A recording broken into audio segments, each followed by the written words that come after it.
Hey everybody, welcome to Monday Night Live in Lexington, you guys. My name is Kathryn Kauffman, and I'm a psychic medium here in Lexington, Kentucky. Welcome to my every Monday night show. This is where we discuss what and who we are in this journey called life. Happy Monday, everybody. So if you live in the local area, today was a fabulous day. I didn't get out to enjoy any of it, but it was sunny and 76, 77. Wow, what happened to spring? What happened to spring? I'm just now getting my seeds started indoors. And I was listening to the news where they're having some major snowstorm on the West Coast. So that's concerning. Like, are we going to get that? And this puts an end to our wonderful weather. I don't know. Shout out in the comments if you've been following that and you know anything about it. Hey to Tony and Tiffany, good to see you guys tonight. Thanks for joining us. Thanks for being here on a Monday night. This is a show that everybody has asked for. I did do one in the past, but it wasn't a very good one, so I'm redoing it now. And there are several shows that I'm going to be redoing and retaking a fresh look at it. So let me let you guys know about my Patreon page really quick, just in case anybody wants to join. Let me play this quick blurb for you about it so that you can see all the benefits that go with it. Sorry, you guys on Instagram won't be able to see this.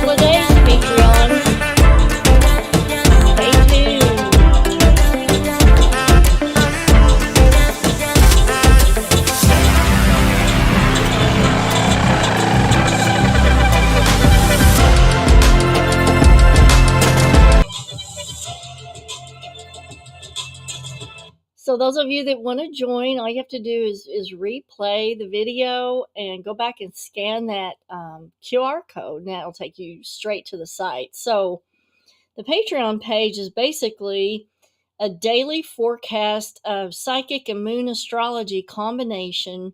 We go into what everybody's mood is going to be for the day, what the lucky number is for the day, what actions you should take for the day. What does the almanac say about the best energies of the day?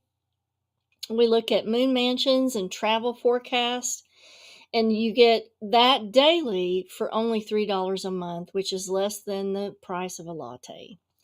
So that's a pretty good bargain. Tier 2 is where you get the daily forecasts and online teaching, downloadable PDFs and videos. And then tier 3, which is my VIP people, they get the daily forecast, the online teaching, and a monthly hour-long online hangout with me where they get to ask any kind of psychic question. So it's a really good deal. Let me check for people joining. Hey to Cindy Hall, good to see you. And Ina, good to see you tonight. And Janice, yes, I hope that you guys enjoy what I'm going to talk about. And I also am going to remind people that this is the last year I will be doing one-to-one tutoring for mediumship. So I have several students right now, and I can only take 2 more. And that's for the rest of the year. If people decide to have the one-on-one tutoring program, you have to join before October. After October, I will no longer be doing the one-to-one tutoring. Past that, I'm thinking about putting the material online so that people can have access to it if they so desire. But this is the last year that I'm going to be doing the one-to-one tutoring. And I know a lot of people like the one-on-one attention and the detailed questions and, more focus on specifics of what you particularly need. That's a huge benefit from the one-to-one tutoring program. So if you're interested in that, you can message me on any of the platforms or email. And the email is on the website, kathrynkauffman.com. So just email me at the website if you're interested. So what's it like to be a medium? What's it like to be me? Oh my gosh. Well, everybody has the same brainwaves. My brainwaves are not any different than anybody else's, but if you are a medium, your brainwaves function differently than a normal person who is task-oriented and focused awareness on what they're doing.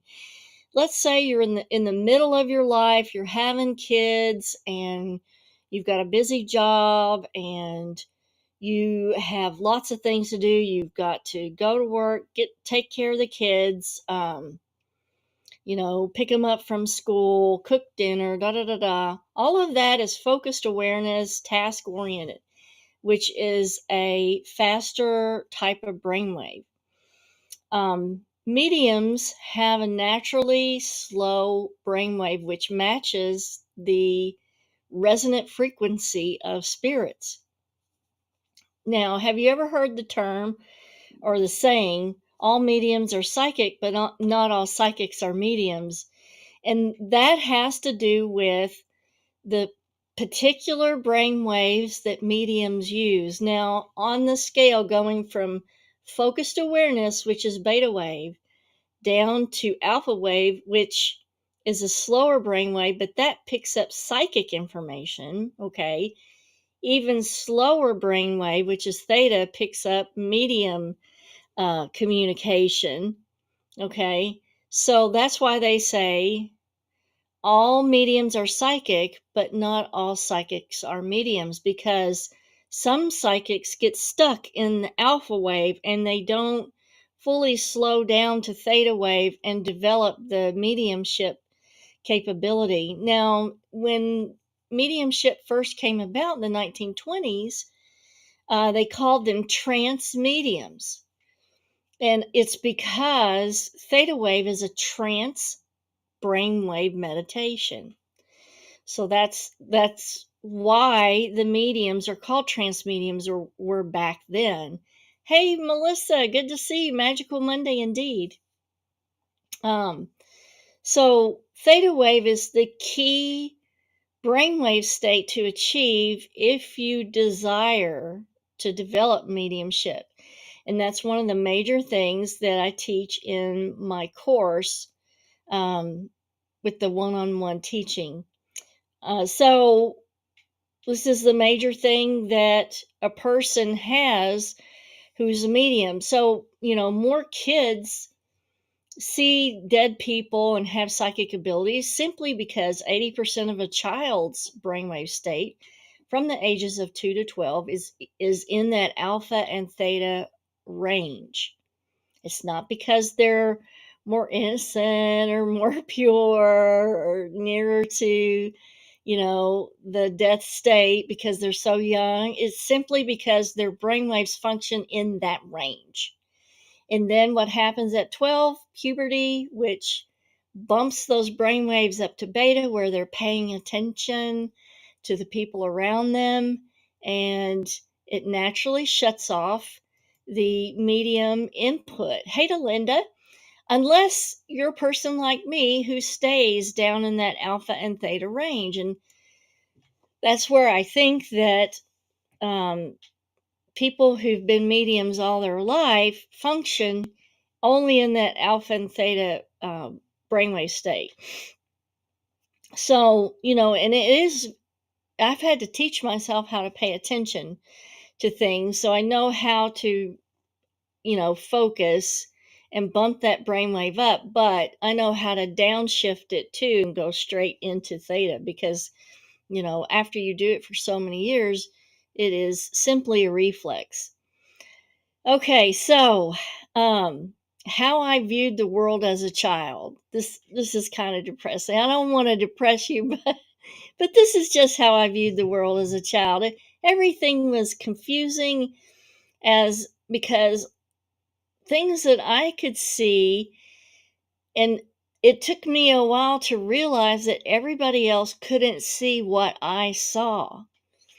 And so I had to strictly, no one was there to tell me these things. I had to strictly figure this out by observation on how people reacted when I talked about things or divulged things. I had to notice, oh, that wasn't a good thing to say. What if I rephrase it this way? Will that be more acceptable? And so I picked up really quick that I had to be extremely attentive and use my psychic abilities to figure out, is this someone I can talk to, or is this someone that I really can't? I would say 90% of the people that I was around, I could not talk to. I could not divulge anything to. And so that led to a feeling of isolation, extreme isolation. So Cindy wants to know, do they know why some stay in the lower brainwaves when most do not? No, haven't figured that out, Cindy. I really have no idea. It's just that, and I think that that's what makes mediums and psychics different, is that we naturally stay in that brainwave, but we're certainly not in any way, shape, or form special, because everybody has the capability to be in that brainwave. And it may take some people a little more practice and work at being in that brainwave, but it is attainable.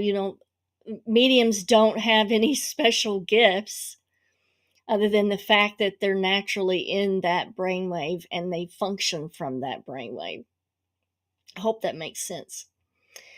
So, being a child with these abilities is extremely isolating, because you figure out then, thank you, Cindy, you figure out then that you are different than everybody else, because everybody else is not, doesn't appear strange or say strange things like you do. So there's loss of communication, and there's a fear of communication. I didn't talk hardly at all for fear of saying the wrong thing and drawing attention to myself.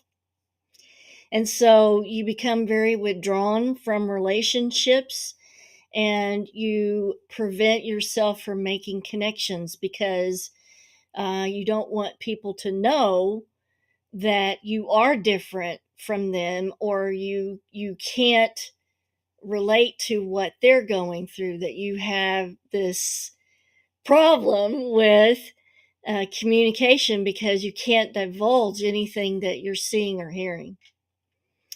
So there was a lot of withdrawal from relationships. So I'll tell you this, and this guy's been passed away a long time, and it's Dr. David Hoy. He was a pretty famous psychic in the 70s and 80s, I think. And he lived a couple miles from where my parents lived in Paducah. And I went to high school with one of his sons, and I developed relationship with them, and my mom took me to see them because I was having trouble relating to people and trying to figure out what to do with myself, how to manage. And my mother really didn't know what to do with me either, because I would come up with stuff and I kept forgetting that she wasn't comfortable with hearing it. And so I would tell her things that were so specific, and then came to pass that she would get scared. And so she would say, Kathryn, don't tell me these things because you're scary. So she took me to see Dr. David Hoy and his wife. And Dr. Hoy basically taught me how to hide my abilities, how to function and appear normal, but be able to hide my abilities from everybody. So Melissa says, a friend I met in the workplace privately told me I was safe for her to share her abilities with me. She does not professional work with her talents. Yeah, it doesn't matter if you are professional or if you just, use your abilities every now and then for your own benefit, which is fine. You're not comfortable with just talking to anybody. So Dr. Hoy taught me how to disguise mistakes. Like, let's say I was in a room with one of my coworkers, and mistakes happen when you're tired or when you're sick. And because it's hard to actively keep up a guard on a block or a shield to not pick up everybody else's information, because I don't want to hear it. People will say, well, I don't want to be around you because I'm afraid you might pick up on something that I don't want you to know. Well, you know what? I don't want to know it either, you know? So it's an effort to put up blocks and shields around when you're engaging with people to try to not pick up on things. So Ina wants to know if any of my immediate family's mediums. Not my immediate family. It is hereditary. It does run in the female genetic line only because female is right brain dominant, and the right brain is what you're using to do mediumship. Now, there's a heavy psychic history in my family, and I did have two aunts that were both mediums in Graves County, Kentucky. But I did not get to interact with them a lot, so I didn't get to benefit from any of the advice that they might have given me. So back to the story. Let's say I'm at work and there's coworkers around me and I'm not feeling too good, so I'm not really blocking as well as I could be. And I pick up immediately on the fact that the person next to me is thinking about having spaghetti for dinner. And instead of Parmesan cheese on her spaghetti, she likes cheddar cheese. And a slip, I automatically say, wow, you're having spaghetti tonight and you put cheddar cheese on it? And you get the shocked look from your coworker going, how the did you know that? And so this is what Dr. Hoy told me. You go, really, real quick, you go, you know what? I think you mentioned that earlier this morning. So you see how that covered it up really quick. All right. So you learn to adapt the conversation to the slip ups that happen. So thank God for Dr. Hoy, because I would have been a very isolated, withdrawn person if they hadn't have helped me out. Now, the seeing and hearing people who have passed on, and it really depends on the spirits. They have varying levels of communication, from being able to just allow you to feel that they're there, or showing you a full apparition. It really depends on how adept that spirit is at communicating. Oh, Melissa wants to know when I decided I had mediumship talents. Okay, so this is a bizarre story. Thank you, Mitzi. When I was 4, I was sitting in my room and playing with my tea set. And all of a sudden, I heard breathing, heavy breathing. And even at 4, I was logical back then, and I was like, what the heck is going on? And so in my mind, I'm thinking, maybe you're just freaking yourself out, Kathryn. Maybe you're just listening to your own breathing. So I was thinking, okay, if that's the case, if I hold my breath, I won't be hearing this anymore. So, and then I logically, as a 4-year-old, figuring out if I hold my breath and it's still breathing, that means he is in the room with me. So that's exactly what I did. I held my breath, the breathing continued. And so it was at that point I knew that I wasn't alone, and this wasn't a normal thing. This someone was there with me in the room. And then after that, there was just a successions of me saying, like information coming to me. Let's say my mom would talk about her mother, and I would hear in the back of my mind and see um, my grandfather doing something or saying something and telling my mother about it and her confirming it, but then that would upset her because that was something she could validate, which scared her because, like I said, her sisters were mediums, but I don't feel like that they were that close because my mom didn't really talk about them that much. Maybe went to see them once in a blue moon. And so I don't think she had direct experience with anybody who was a medium and dealing with their abilities, especially not your child. When your child does something like this, it's pretty freaky, I think, or it was for her anyway.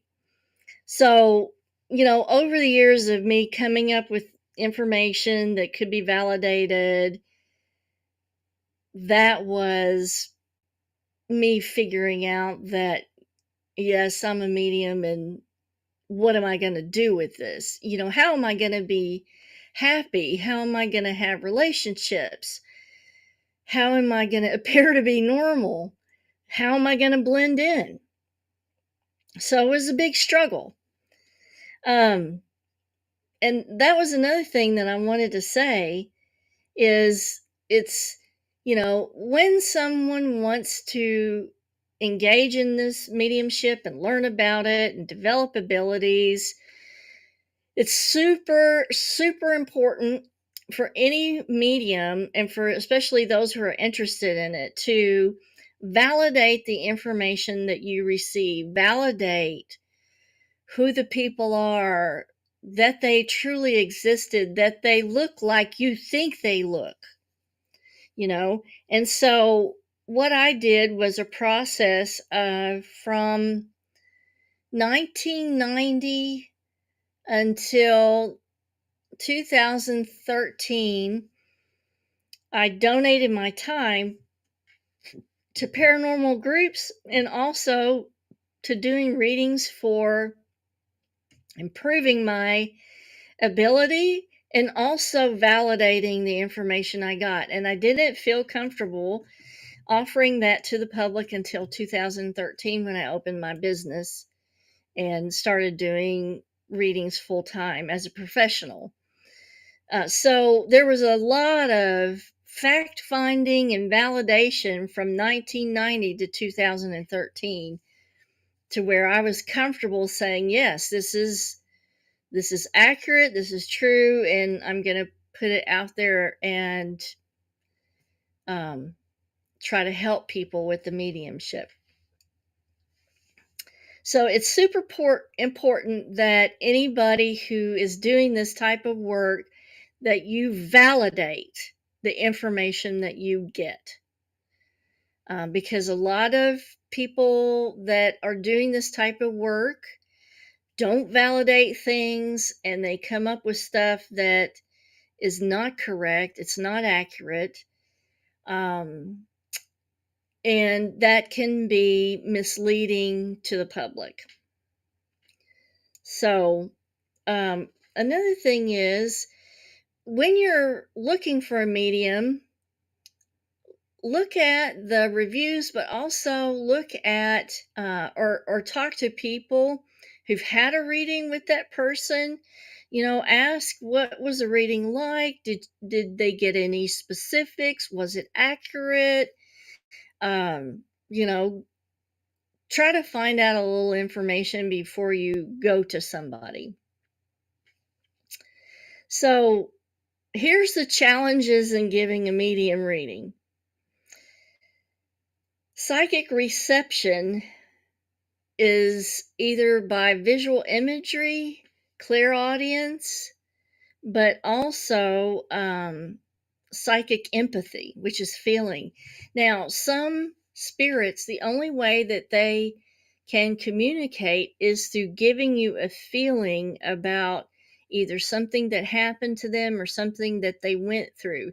The feeling is the communication. And so let's say you have somebody who committed suicide and they shot themselves in the left side of the head.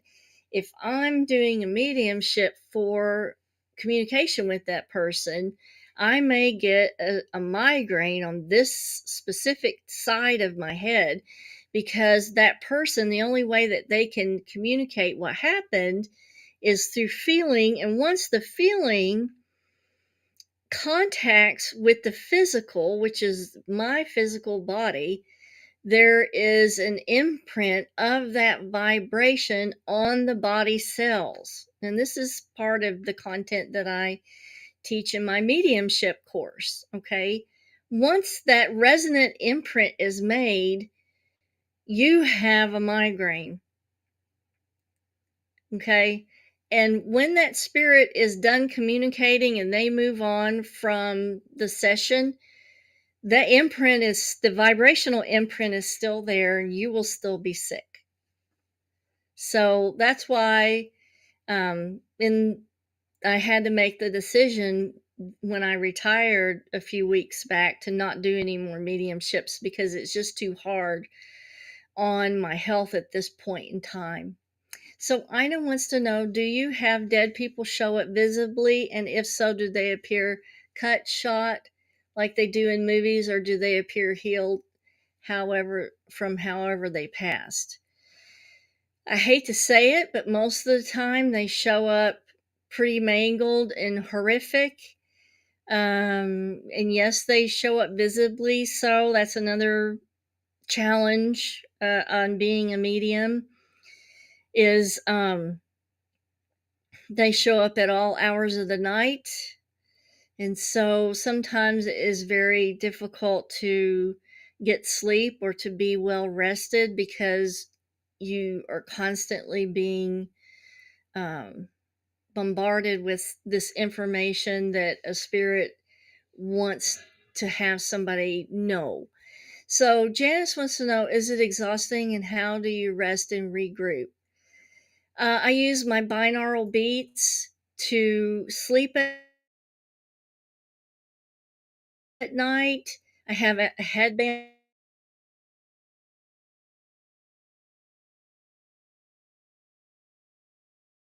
beats to drown out everything around me, and I try to block. But of course, when you go to sleep, your conscious mind is not blocking and shielding. So I have to depend on the binaural beats to keep my brain as much as possible in delta waves so that I can get sleep.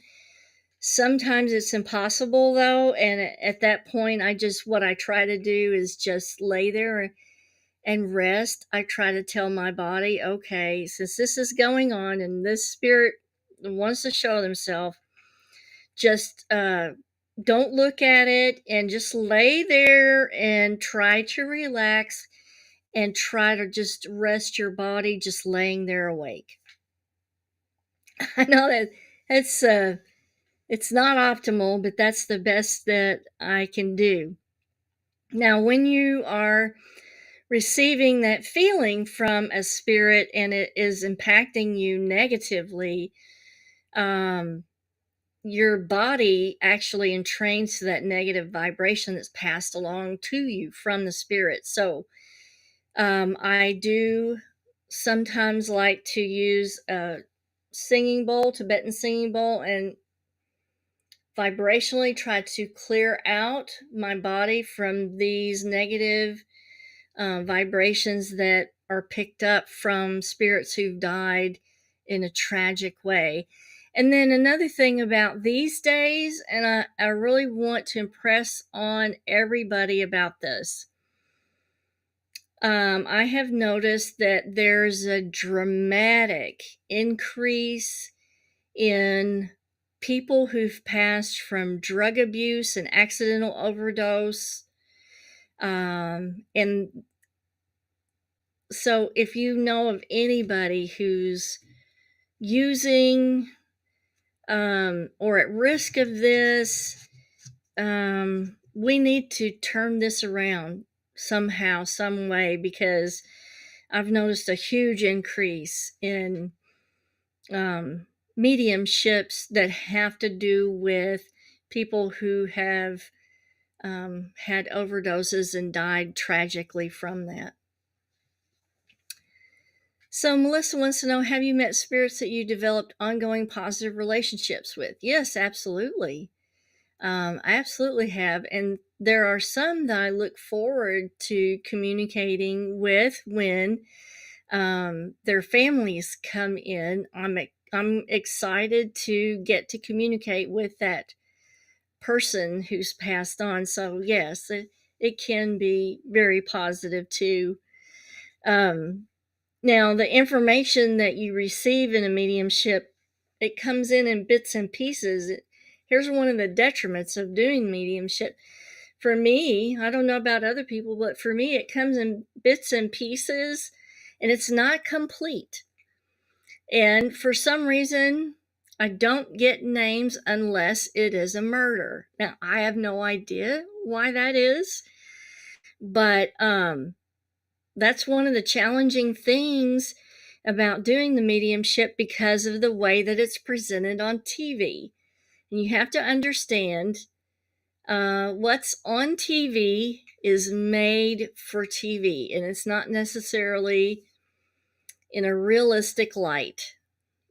Because what I get is bits and pieces, but the bits and pieces are extremely specific. Like, for example, I did a mediumship for this lady, or young lady, and she wanted to communicate with her father. And one of the bits and pieces that I got was the fact that he was sorry that he forced her to take piano lessons. Now, that is a very specific thing, but it was a piece. It wasn't very long, and it wasn't, big, long, drawn out paragraph of blah, blah, blah, blah, blah, blah, blah, but that was a heavy weight of specificity. So Mitzi says, what are the major signs that show up with past family? Ooh, clarify that for me a little bit more, because the specifics that I get for each person are totally different. Yeah. And so the way that I do mediumships is not anything like what you see on TV. What I do on a mediumship is I start at 10:30 in the morning to prepare for a 1:00 appointment in the afternoon, and I go into a deep trance and I channel automatic write everything that the spirits show me, what they said, what they how they feel about things, real odd specifics will go on the side of the page where I'm not sure where it fits. And at 1 o'clock, when the person comes in for the reading, all of that information has to be validated by the client. So Mitzi says, just in general, I'm not sure exactly what you're meaning. What are major signs that show up with past family? I'm not sure what you're meaning by that. Each family has different things that they want to communicate to the person that's left behind. And so they're, and it's so specific to each person.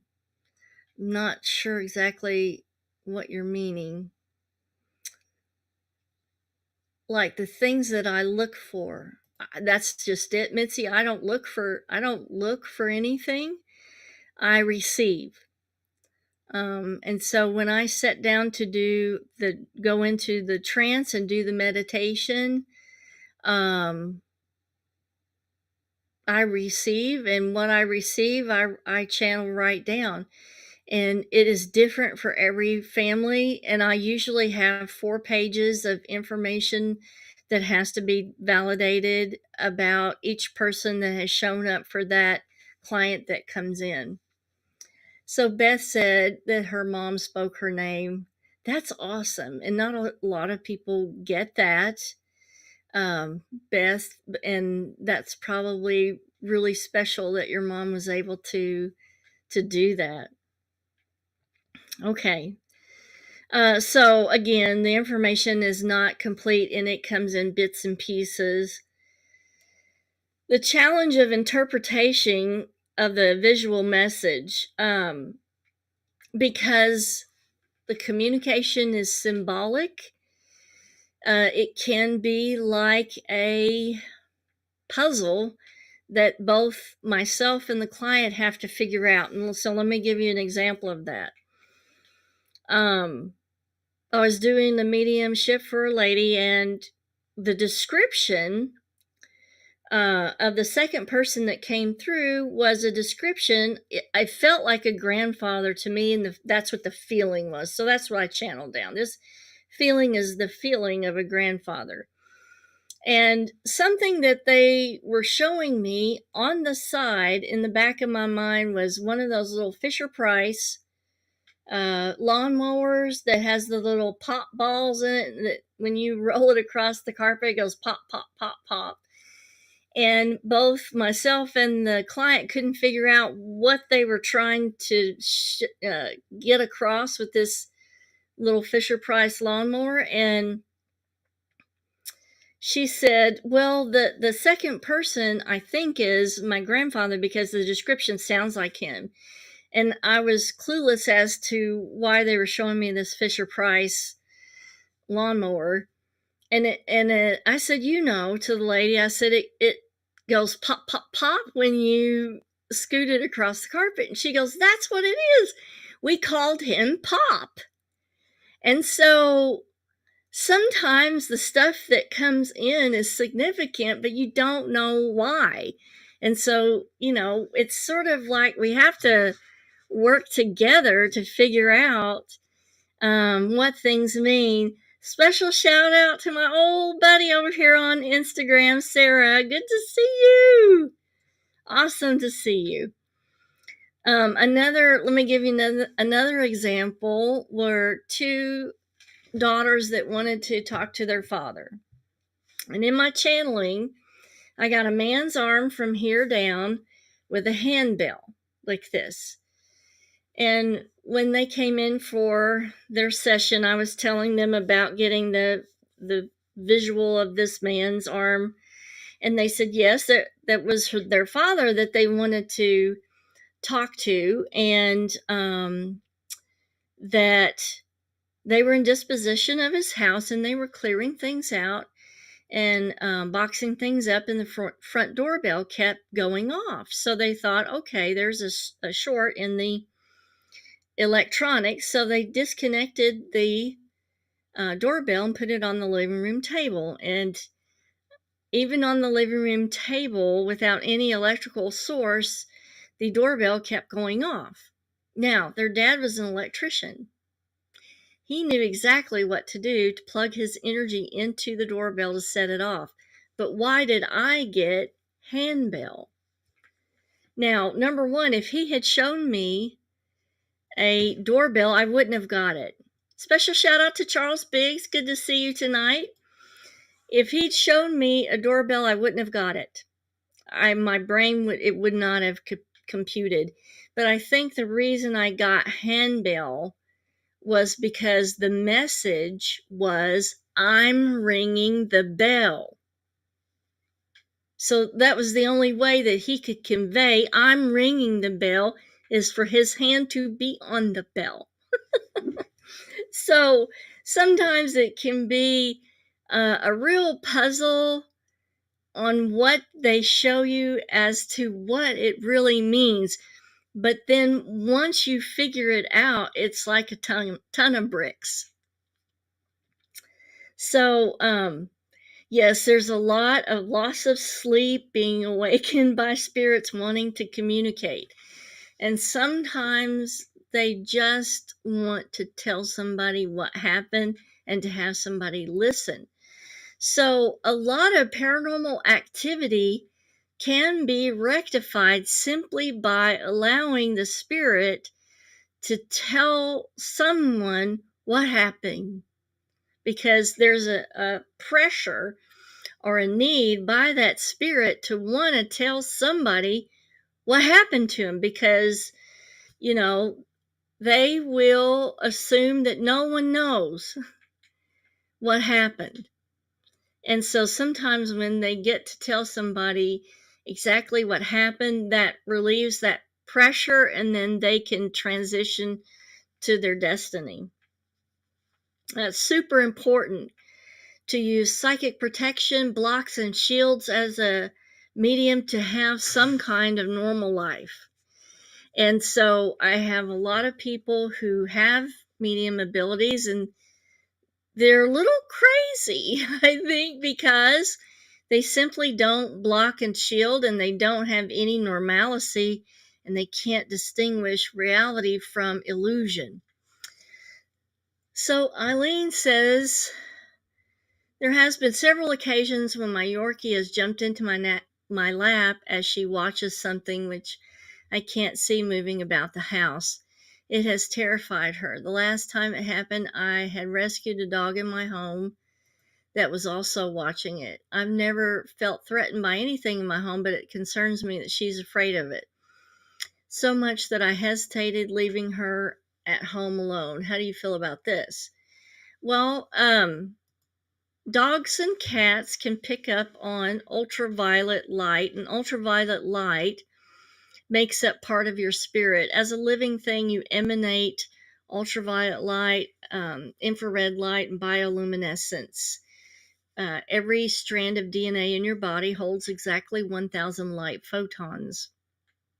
And so if the dog can perceive this, it's going to see this light anomaly. It may not be anything bad. It may just be maybe the spirit of a dead relative, but it's not familiar to the dog, and they're not sure what's going on. So you have to go on the feeling of the atmosphere. How does it feel to your gut feeling, your own psychic ability? Does your psychic ability, is it alarmed, or are you relaxed and calm? So you have to foster confidence in the animal who's scared, because what they're seeing doesn't look normal to them, or it may be somebody that they're not familiar with. So you just have to be very reassuring to the pet and make them feel like, okay, that this is a normal thing and this is okay. But really check in with your gut feeling to see, is this something I need to be concerned about, or is this something I need to foster some confidence in the pet? So Tracy wants to know, I just got here. So sorry if you answered this question, but I must know, have you ever helped police with murder investigations? No. They don't want to talk to psychics, and they don't want to have anything to do. And that, that's fine. I get asked a lot by families and friends of families to get involved, but if there was any possibility that me being involved would be a detriment to the investigation, I can't do that. Plus, um, it is a very hugely negative energy that does take a physical toll on the medium. So there are mediums that work with the police, but in this area of Kentucky, I've not been approached by any law enforcement to help on a case. And if I did help, it would have to be okay, sanctioned, and included with the investigation for me to feel okay with that. All right. That's about it for this evening, guys and gals.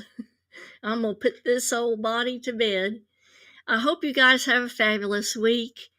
It's supposed to be 60-ish till the latter part of the week, and I hope you guys get out to enjoy a little bit of it. And until next week, kisses from Kentucky, and I will see you guys later.